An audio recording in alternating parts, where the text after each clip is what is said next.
All right, welcome to the program. Charles Moscowitz here. Thanks for joining me, everyone, Monday through Friday, 12 noon, live on YouTube and all of our subscribing platforms. Welcome aboard. Jack Cashill is my guest this segment. Jack has a new book out, which I just lost. I was looking at it on my system seems to have had a problem here. So, Jack, introduce your book, please. Yeah, the book is called Unmasking Obama, and the thesis is in the subtitle, which is the fight to tell the true story of a failed presidency. And Now, basically what we do is, because I like positive stories, I tell the stories of all those independent journalists, mostly independent, who wrestled with the mainstream media and sometimes with the respectable conservative media to get at the truth of the Obama presidency. the main takeaway that I have from the Obama presidency in retrospect, besides the fact that I never agreed with his policies, I always felt he was too left, too socialistic in his agenda, was that he was somewhat of a control freak. He wanted to the point where he was literally spying on world leaders, including friends. He spied on Angela Merkel, who complained about it to the UN. He was spying on media figures. He was spying on everyone. He wanted to know what people apparently were saying about him. And that this, of course, would ultimately manifest in his conspiracy, and I would call it a conspiracy, to spy on the Trump campaign.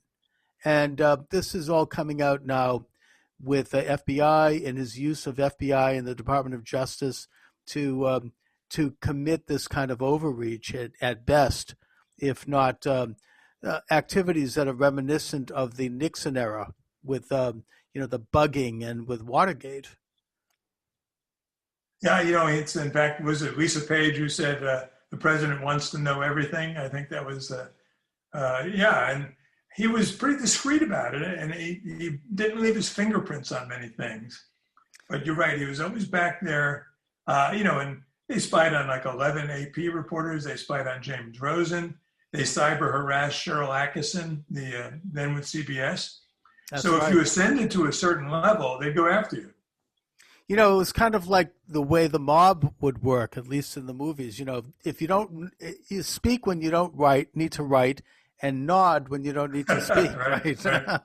Right. Now, your book looks at this kind of what I would describe as an unholy combination with media friends, with institutions, to craft and to present a particular version of American life during the Obama administration, and as such to suppress, to discredit, to marginalize views that may disagree. So who were these players, and are these the same players who are now attacking Trump? Yeah, absolutely. And they've just, they've changed their game plan from, you can summarize the media's relationship with the Obama presidency in two words, words that we've heard repeated over and over again, even by historians: scandal-free. Uh-huh. Now, for half of America, that sounds like a punchline to a joke. But Obama said that about himself. Biden said it. Historians like Pulitzer Prize winners like David Remnick, John Meacham, scandal-free, scandal-free. No, it wasn't scandal-free at all. It was riddled with scandal from beginning to end. The media simply chose not to share that with the American people. And then, after 8 years of that, we've had 4 years of the opposite, where they invent scandals, and we just saw the other day, where they dredge up something Trump was alleged to have said 2 years ago that shouldn't even been newsworthy 2 years ago if he actually said it. Well, I mean, we know about certain scandals during the Obama years which were public, like the Solyndra scandal, like Fast and Furious, which involved gun running to Mexican drug gangs. We know about the Lois Lerner scandal, where she pled the fifth 45 times before Congress with regard to tampering with the opposition's IRS status. These are very, very serious misuse of federal agencies to go after political opponents, something that the left used to care about, but in this case, they looked the other way. And I think the general zeitgeist of the Obama years, when anyone criticized aspects of the administration legitimately, including members of Congress, was that they were doing so because they didn't like Barack Obama because he's black. Right. And about those scandals, Charles, you and I know about them. What I do in the book is I tell the stories of how those scandals surfaced. And a good one is one you mentioned, that's Fast and Furious. Mm-hmm. And your audience knows what that was. The average guy in the street, if you said Fast and Furious, he wouldn't even know what you're talking about, other than the movie franchise. Stephen Colbert, who is alleged to be a comedian, I'm told he's a comedian, said on his show, Fast and Furious is the biggest scandal I've never heard about, or something like that. But it started in the ATF office in Phoenix, where it broke. Those guys were appalled by what happened, especially after the murder of Brian Terry with one of the Fast and Furious guns. Then the bloggers, Second Amendment bloggers in Arizona, picked up the story. And, the major media is not touching this at all. This is after Brian Terry, the Border Patrol agent, has been killed. Yeah. And then Cheryl Atkinson, who's one of the heroes of my book and one of the rare mainstream reporters who actually did a job, started going into the blogs in Arizona and saying, what's this Fast and Furious stuff? Then she surfaces the story, and then the Obama administration makes her life hell. They cyber harass her in ways that are, had to be extremely frightening, even if you work for CBS, and even if the CBS people confirm that what's going on is true. Then the question is, who led that? Who orchestrated that? And a lot of those fingers point back to John Brennan. Now, the book is Unmasking Obama. My guest is Jack Cashill, investigative reporter, producer. Jack, of course, another scandal that I don't know, I'm not sure you got into this one, but it would be the Benghazi attack. Yeah. Where you had 4 Americans, including Ambassador Stevens, murdered brutally with video of it. And you had Hillary Clinton, and I don't know if Obama was there as well, but literally watching the whole thing happening on video and laughing and thinking it's some kind of a joke. Then afterwards going out with this cockamamie story that this was an inflammatory film when they knew that was not true, and that they had done nothing to defend or evacuate these men. A huge scandal, one that was completely twisted out of proportion. Yeah, what I focused on in the book, Charles, was the narrative that was formulated that night in the White House, that it was the movie that created this sort of spontaneous demonstration that turned into a riot that turned deadly. And I trace the roots of how that came to be, who fabricated it, where it came from, and who was the first one to promulgate it. And then what I really focus on in the book is what happens to the filmmaker. And this was one of the ugliest suppressions of the First Amendment in recent American history. I became a phone friend of the guy, Nukulla Basley Nukulla, and he's a Coptic Christian. And Coptic Christians feel about Muslims the way Jews felt about Nazis in, say, mid-30s Germany, right, when the violence was going on, but the larger world didn't know or care. And Coptic Christians, in the year he made that film, about 30 or 40 were killed by Islamic terrorists. And so he had a passion, which translates in the major media to Islamophobia, Mm-hmm. So he makes this, it's not a very good movie, but I just saw the trailer. No one saw more than that.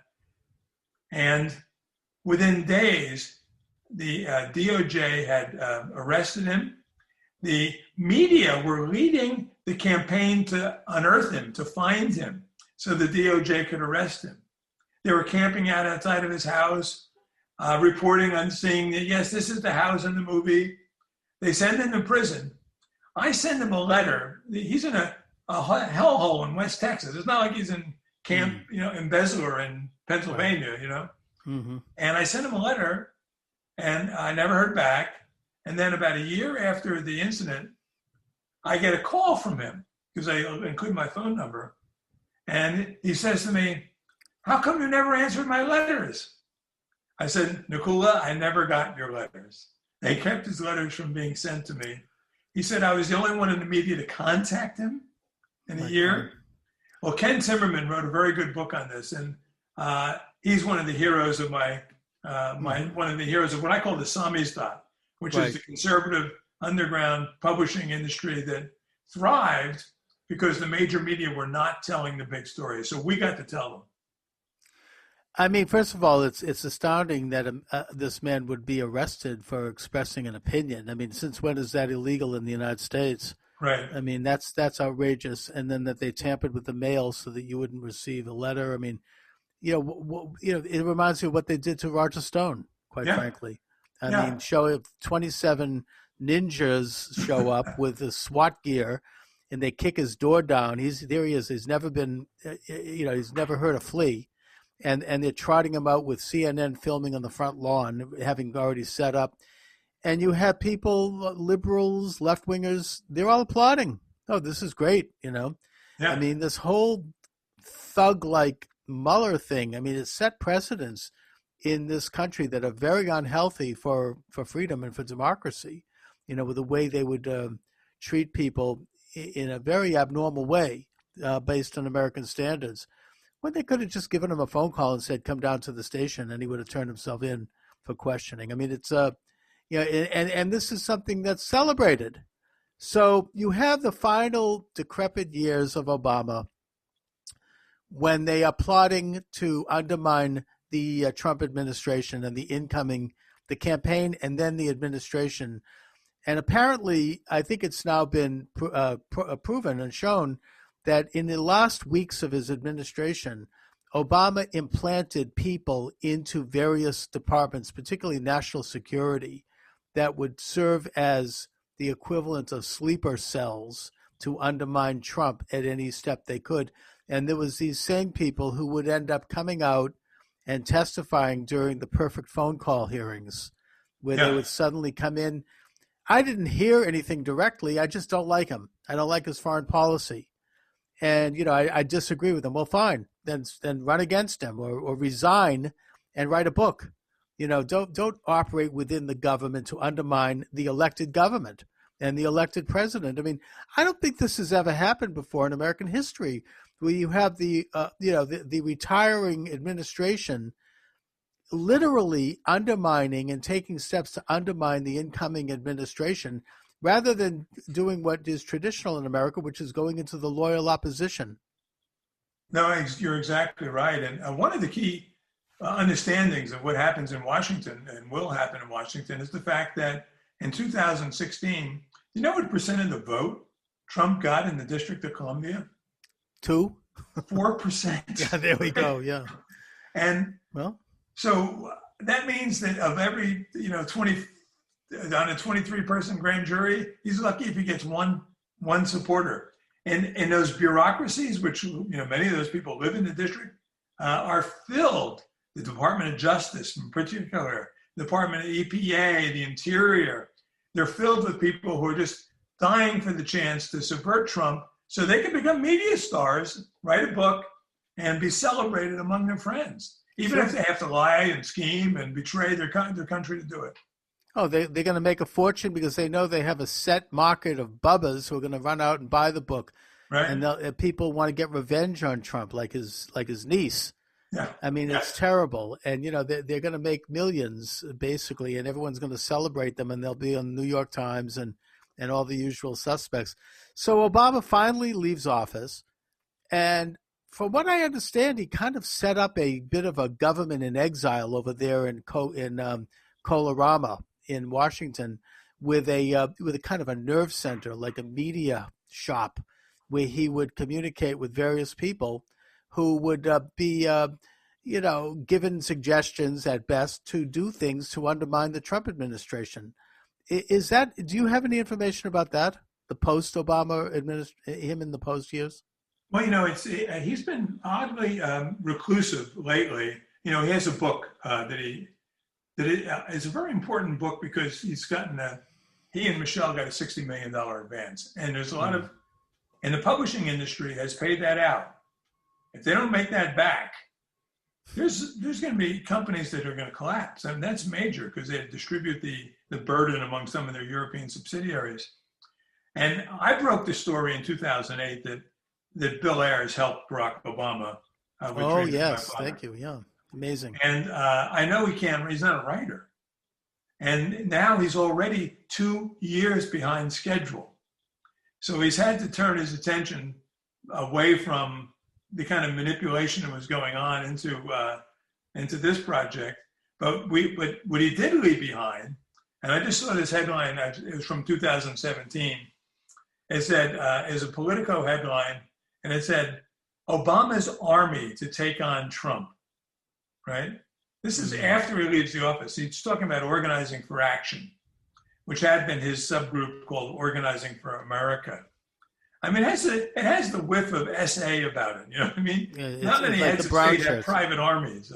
Well, I mean, you mentioned that, and you allude maybe, and I don't know if there's any proof, to connections with maybe former President Obama and with people in the Biden campaign, with the various communist thugs who are now burning down black neighborhoods and looting black businesses and killing black people around the country. And I think it has been established that several of them in the Biden campaign have helped bail out some of these criminals so that they can go back to their killing and looting of black people.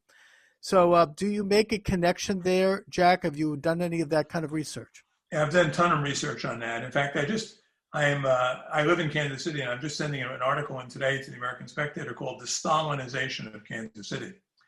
Because I make the comparison between what it must have been like in the Ukraine after the collectivization terror that resulted in as many as 5 million deaths, forced to stand in town squares and watch them paint murals to Joseph Stalin and celebrate the lies they've been told.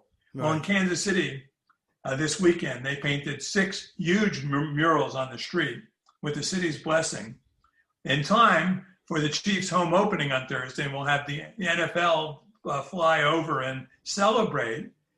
You're exactly right. Black Lives Matter has already cost America thousands of black lives. Because after, I talk about how this happened.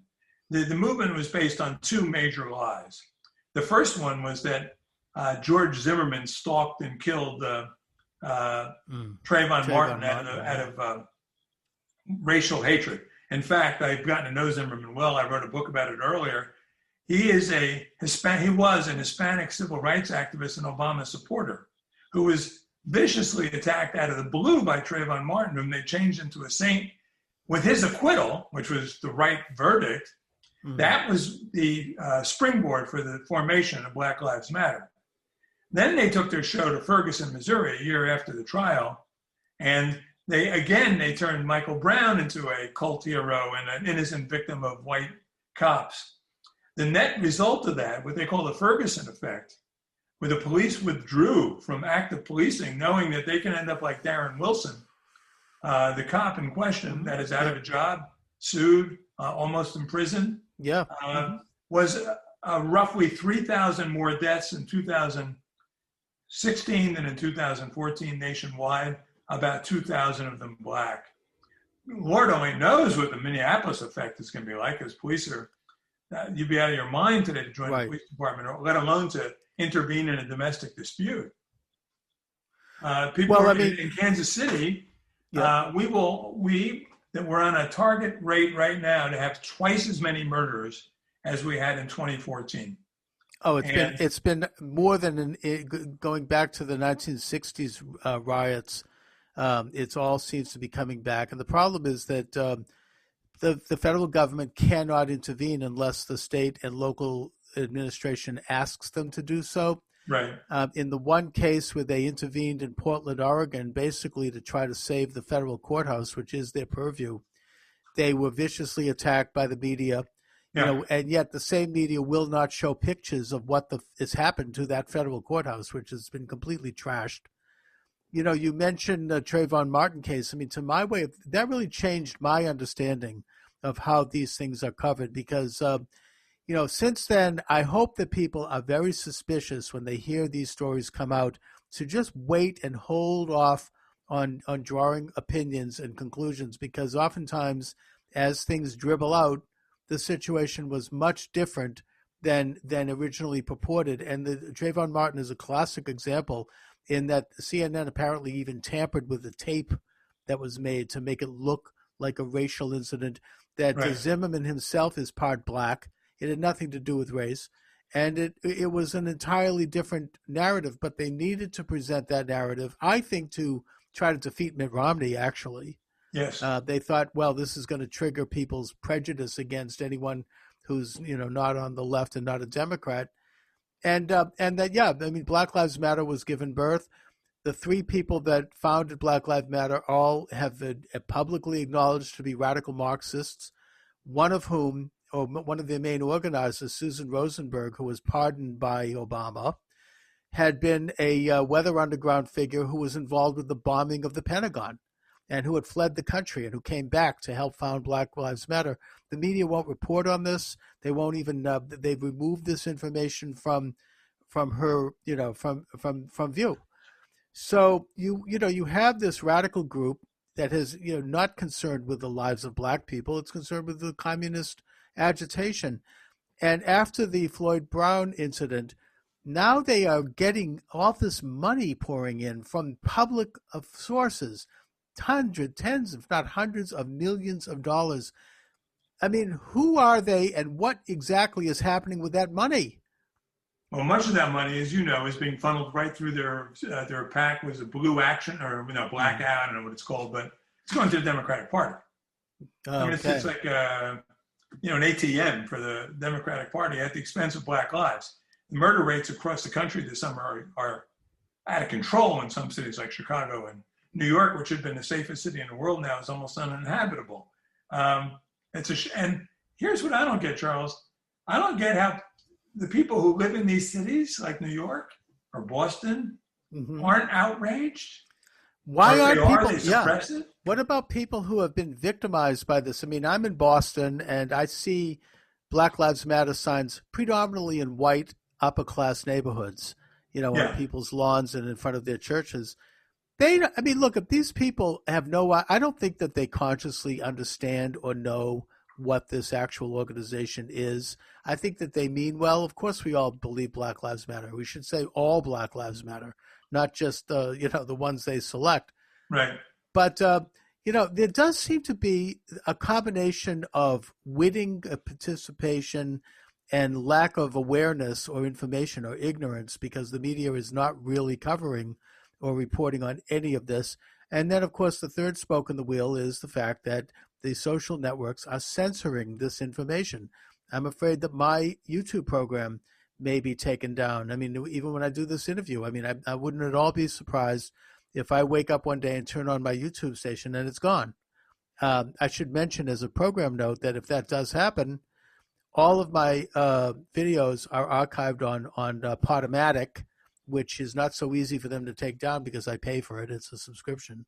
And from Podomatic, it goes to iTunes, iHeart, Stitcher. In fact, I have a bigger audience on Podomatic than on YouTube. So just as a little program note.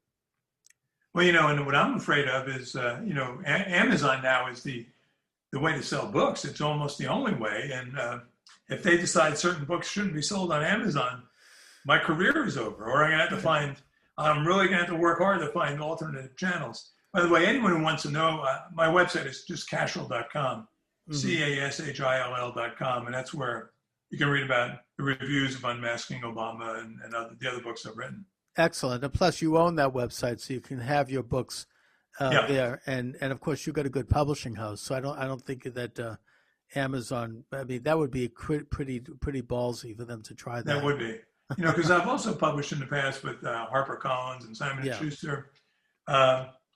But what's happened is that the bigger publishing houses are getting more and more nervous, and they're also consolidating, and a lot of them are owned by these big German conglomerates, and and so to write negatively about Obama, they may be in the same publishing family as the people who are publishing Obama's book.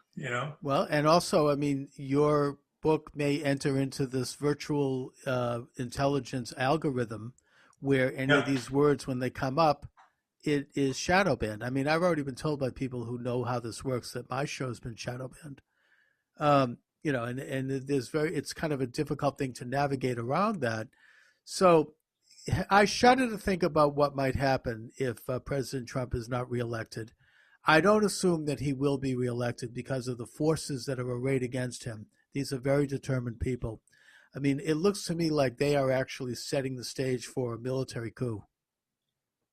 I think they would. Right now, there is essentially nothing that is beyond them. I think Exactly. what we witnessed in the Obama years, and you alluded to this earlier, Charles, is the one rare bit of honest branding on the left in recent years, and perhaps forever. And that is the change of terminology from liberal to progressive.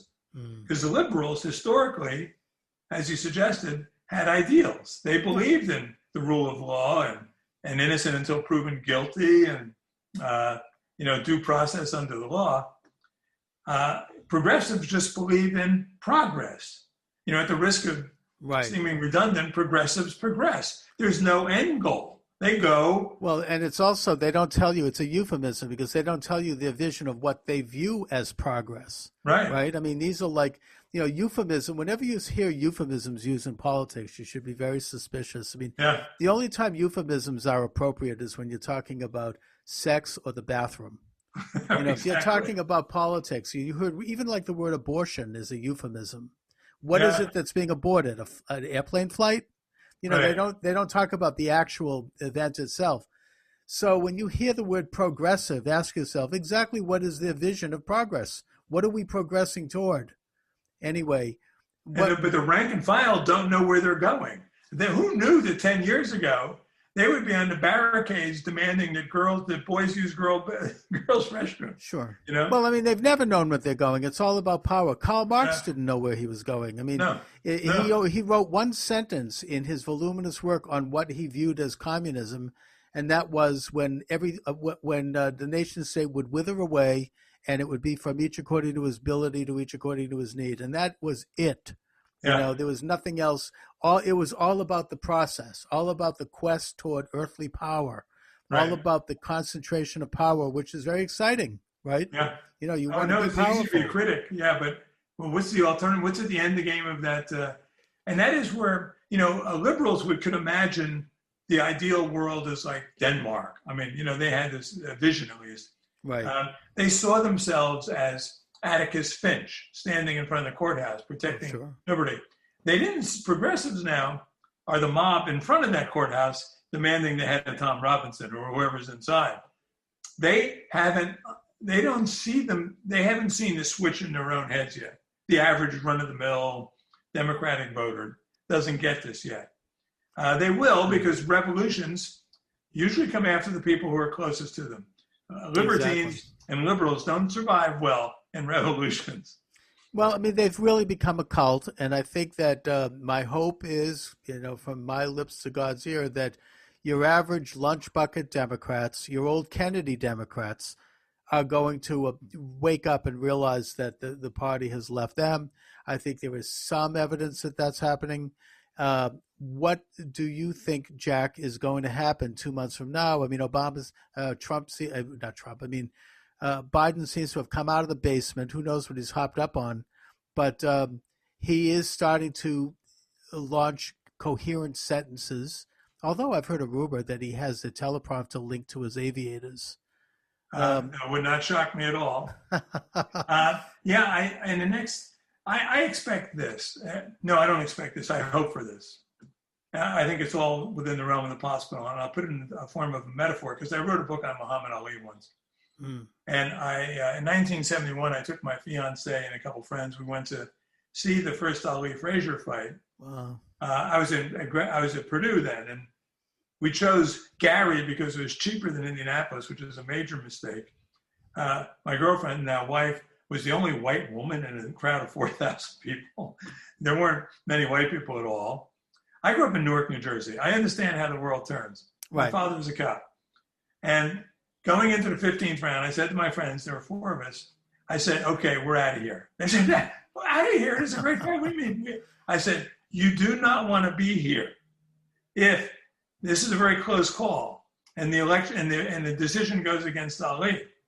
And they said, but we're for Ali. And I just shook my head and told them, I said, oh yeah, you try convincing the mob of that. So I convinced them to go to the top of it was like a big theater, about 4,000 people, at the top of the aisle so we could watch it from near the exit, watch the 15th round. And if you remember, Joe Frazier, whom I had my money on, knocked Ali clean off his feet in the 15th round, totally deflated the crowd. So we're standing there, even before the decision was announced. The first black guy runs by me and he goes, "Muhammad Ali, my ass, that's Cassius Clay," right? The crowd was totally deflated. I'm expecting a knockout punch in sometime in the next 60 days. Right now, the left is jabbing because they've used all their best ammunition. I mean, now the little jabs, like these little things that 2 years ago, Trump. Right, some conversation, some rumor. They're throwing spaghetti at the wall. But I hate to think, I mean, these are people who have tried to essentially enact a coup against this president several times. They've tried to manipulate the pandemic in a way that would try to hurt the president. Right. They've launched, violent, thugs on streets.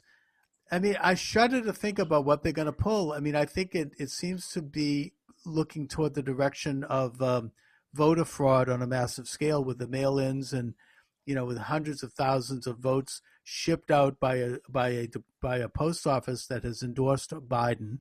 I mean, they could toss those votes in the garbage if they come from Trump regions. I mean, there's nothing to stop that.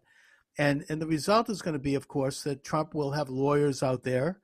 There'll be swarms of lawyers on both sides. They'll tie the thing up until January 20th, when the Constitution says that if there is no president ratified by the Electoral College, then the Speaker of the House, and we know who that is, become the President of the United States. Yeah. Well, so, that's not an impossibility. That's why I say I'm hoping for the knockout punch, because the knockout punch comes, and it became so obvious that Joe Biden should never ascend to the presidency. The hardcore will stay hardcore, just as they did in the 70s. But the softcore will fade away and accept the inevitable for another 4 years. That's a hopeful. Okay, well, I think that knowing Trump, he probably has that final punch ready to go, but, it's going to be a nail biter. That's for sure. Well, on our side, we're so much, I think partly because we have so much more going for us than just living for the day-to-day of the politics. We were prepared to lose in 2016. Mm-hmm. Although I bet on Trump. I was to win. Yeah. But I got good odds. I got 7-1 odds in 2016. No one's giving me 7-1 odds in 2020. No, but that was an incredible thing. I mean, if anybody wants to lift their spirits a little bit, go to YouTube and take a look at the way the news coverage, right? You've seen that. I've had parties where you played that stuff in the background. Oh, it's absolutely hilarious. And it was like the opposite of 9/11. Where were you when? It's a good 9/11. Yeah, exactly. I mean, it's hilarious to watch. So, Jack Cashill, the book is Unmasking Obama. It's really a great examination of very recent history because it's stuff that's unfolding continually. Let my listeners and viewers know where they can get your book, where they can read your articles, or anything else you'd like to impart. Right. I would say for the book, anywhere you buy books, Amazon is. Oddly, I hate to recommend Amazon, but that's where the counting goes on now. That's what the publisher looks at. That's what everyone looks at. Okay. I personally use Barnes and Noble. So I'm trying to be a little contrary. I try not to fund that empire any more than I have to. Right. But for the total package, just go to my website, which is www.cashill, CASHILL.com. I beat my relative to that website about 20 years ago. They're still pissed at me. Excellent. All right, Jack, listen, thanks so much. It's been a great pleasure talking with you.